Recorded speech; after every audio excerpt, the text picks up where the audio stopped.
Hey, welcome to Nature's Wild Playground. And today I'm going to be going over my book collection. I got them organized to categories. I try to do sizes, which is a little hard to do, and authors. I'll go over which books I like the best and why. Okay, my first row of books, which I have 3 of. This one being one of my favorites. Goes into deep details on mushrooms. And yes, I write in a majority of my books. So that's one of my mushroom books I like to have on hand because I do go out in the woods foraging for them. There's another one. That one is Mushrooms of West Virginia and Central Appalachians. This book's got some weight to it when you're out on the trails. After a while it does get heavy. That one goes into nice detail.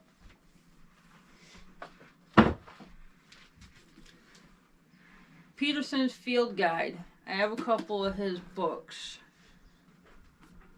but it goes into descriptions of each mushroom, and then it shows pictures over here.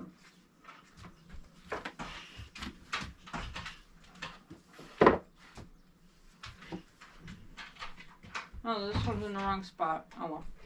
Peterson's Field Guide to Medicinal Plants and Herbs. I like this one. This is one of my go-tos. Gives plant description, whether it's edible or not. So that's a nice one to have on hand too. So that's all I have for my mushroom books. I have Wild Survival Guides, which is a nice book too.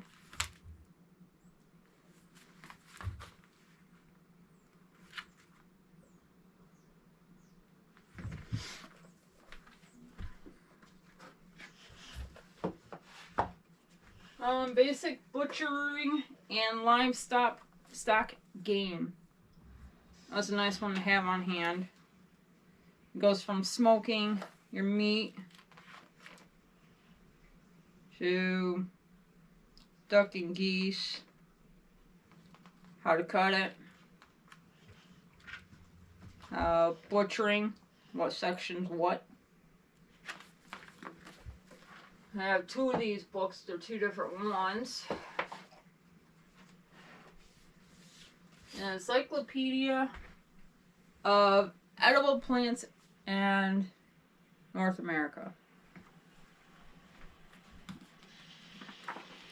That one don't have no pictures in it. No, it has a few here and there. I'm wrong.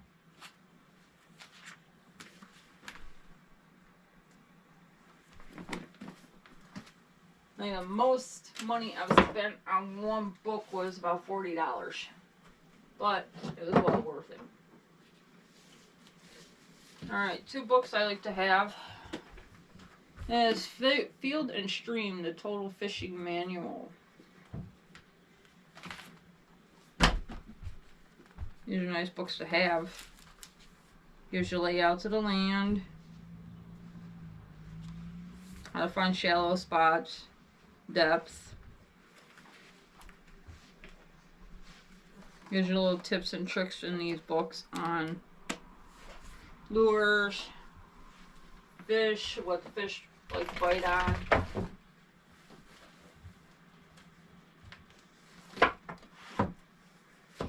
This one's one of my favorites, Whitetail, Fundamentals and Fine Points of Hunting. This book used to belong to my dad, so I don't know if you're going to be able to find it or not. That one goes into how to track them, what tracks look like, how to hunt them. Another hunting butchering and cooking wild game.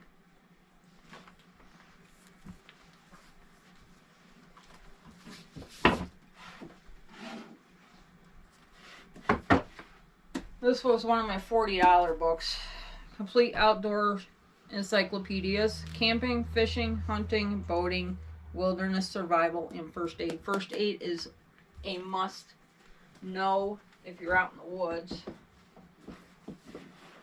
Comes in handy when you're not in the woods too. I got another first aid book in here.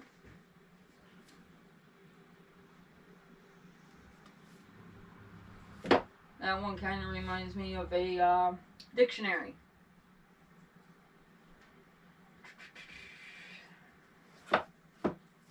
Alright, one of the few books that I was pretty impressed with. 100 Deadly Skills. This one will come in handy.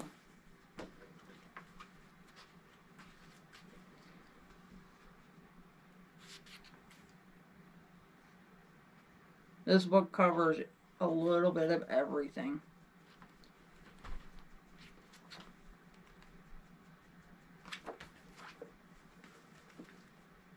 Um, 100 Deadly Skills Survival Edition. Hold that for me.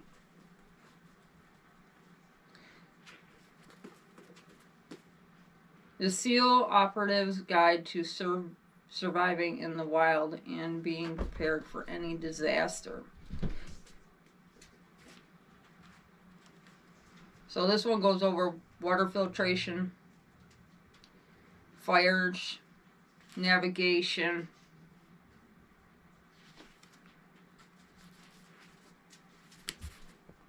bob bags,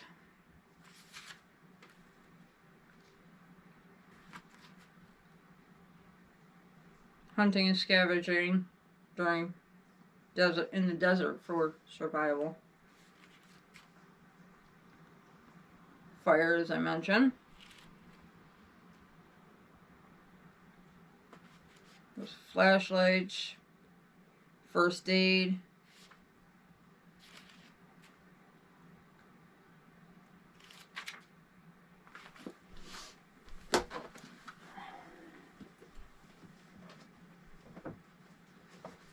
I got U.S. Military Guide to Booby Traps.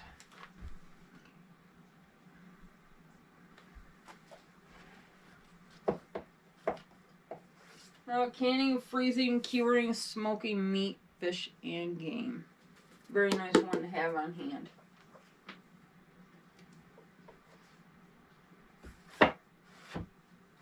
A reference guide to surviving nature. This one was pretty interesting. Talks about different animals. There's our favorite pet skunks. I'm kidding.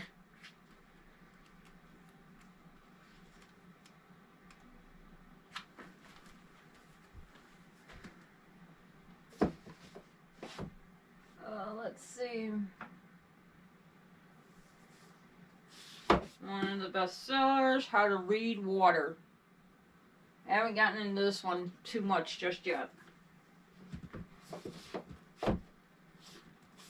This one I started reading. Wild Signs and Stars. Tristan Gooley. There's a 4-book series. I can't find my 4th book, but there are a total of 4. She describes on how the sun comes up. There's more branches on that side of the tree than there are on the other side of the tree because they want warmth. And of course more sunlight to grow.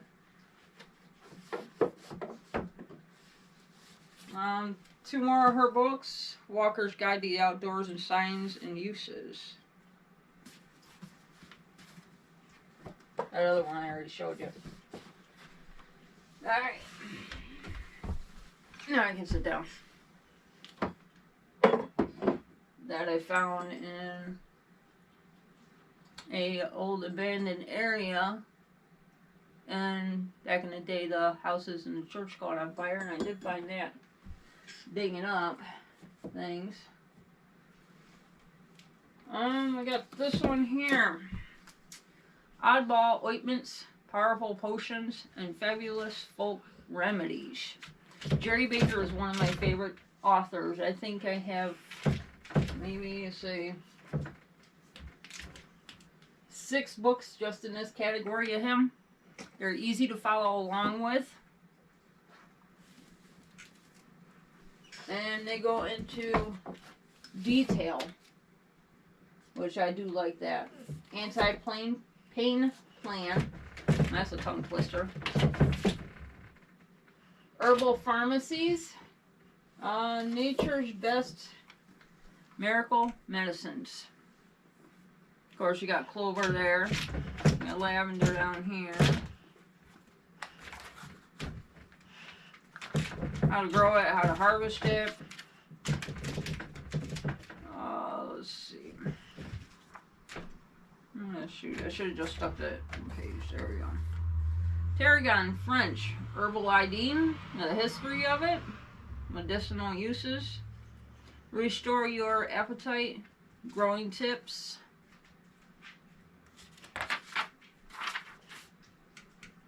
And harvest tips. Storage tips on that plant.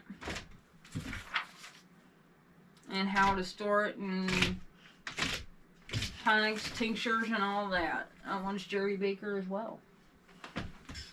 Bozzy, you're gonna fall.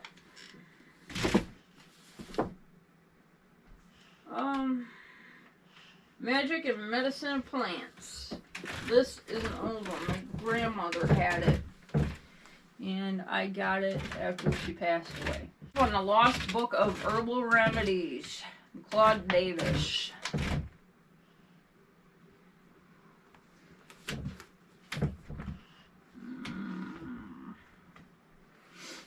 There's some of the detail in that book. Ooh.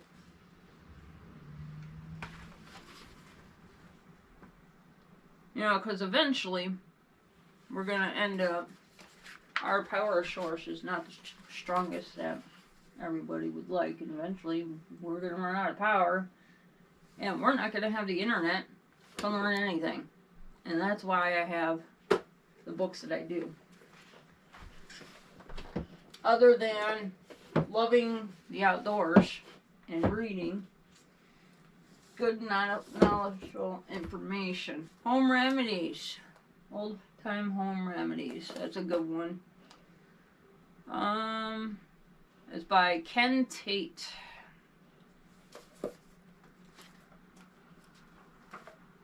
the last place I left off.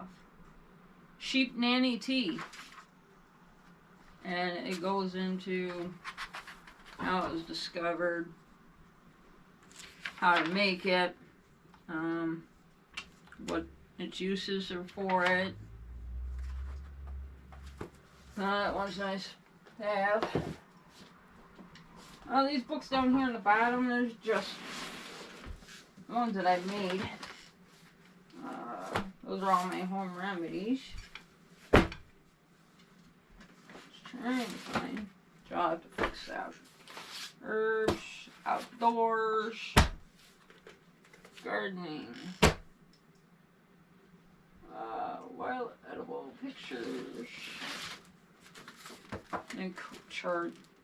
I don't have many pictures in here, but as you can see, I go out and take my own pictures of the wild edibles. Those are leeks or ramps, whatever you prefer. They got the onion and garlic taste to them. I don't know where the heck I put that book.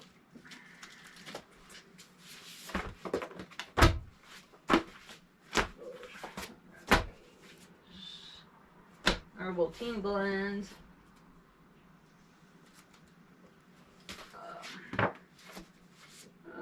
Home remedies. I think I found it.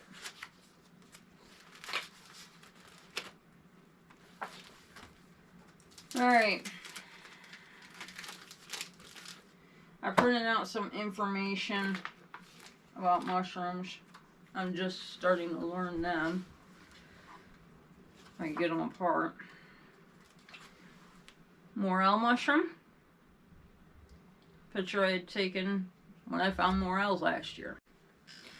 This is called a half-free morel. The reason being is, let me get up, because it'll be a lot easier for you guys to see the pictures.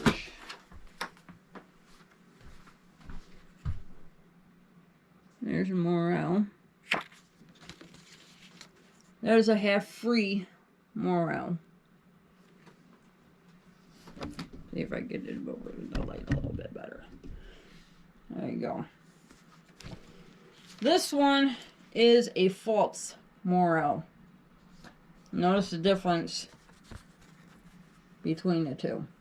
This one's edible, that one's not.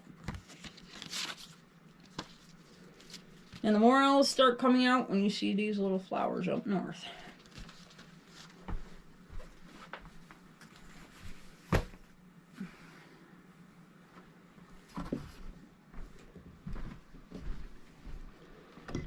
On this bookshelf, these are all my cookbooks.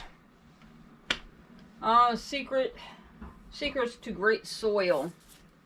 You gotta know the secrets to great soil if you're gonna do any gardening. So I found this one very helpful. Elizabeth P. Stell. That's who wrote that one. Grow It. Really old book. Goes into cherry, beefsteaks, root beer tenders, starting flats in February to March. Transferred to garden after 8 weeks. 4 years. Small, packed 3 feet, 4 feet, 1/2 inch, 75%, 115 days, bushless. There's old time gardening. So this is basically my whole gardening section. Jerry Baker. If you do not believe in pesticides, which I do not, he has really great information. As you see, I wrote in it, God knows how many years ago. But he goes into tonics. Fall garden tonic, right there. To prep the soil for the coming spring. The last thing Grandma did in her garden in the fall was apply this tonic. 1 bottle of beer, 1 bottle of soda pop, and 1 cup of ammonia. It goes over bugs, what bugs do what. And he's got tonics in this book. I think they're in the end. I just saw them too. See, there's some of the tonic recipes. You'll live, Bozzy. You can see me.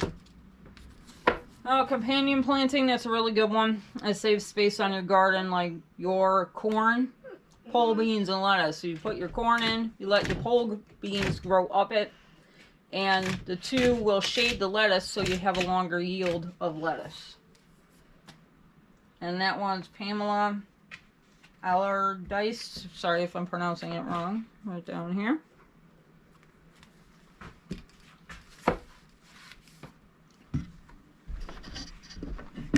Of course, I have my magazines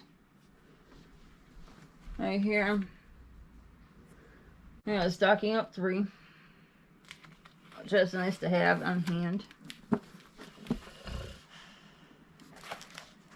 Goes over hay installation around your tomato plants.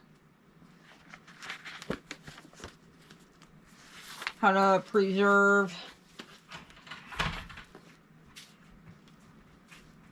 and make jams, juices, jellies.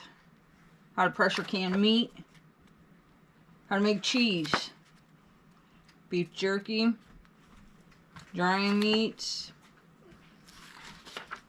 Here on the bottom shelf, that's just homeschooling books. But I did read this book. It's outdoor related, but has no survival information in it. Walk in the Woods. That book was hilarious. Bill Bryson. So, that's my book collection. I've never done collecting books. Eventually, I want to have a full-size library in my house. And then my plans are to live off-grid, so of course my books are going with me. We'll end up having solar power. But they're always nice to have on hand. You never know what the future is going to hold. All my books, except for the ones I didn't list, like this one up here, that belonged to my dad. Every book that I have on this shelf and on this top shelf over here, I have all ordered from Amazon. The few books that I forgot to show you, I got Candle and Soap Making for Dummies. It's okay to laugh, but these books are really helpful. It goes step by step on what to do. It's really self-explanatory.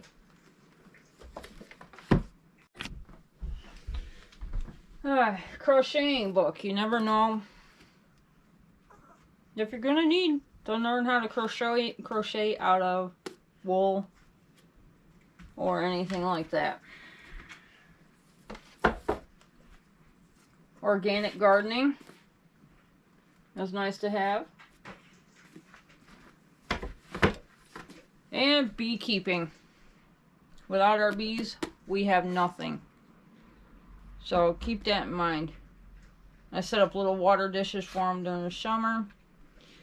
I plan on doing some beehives here in the future.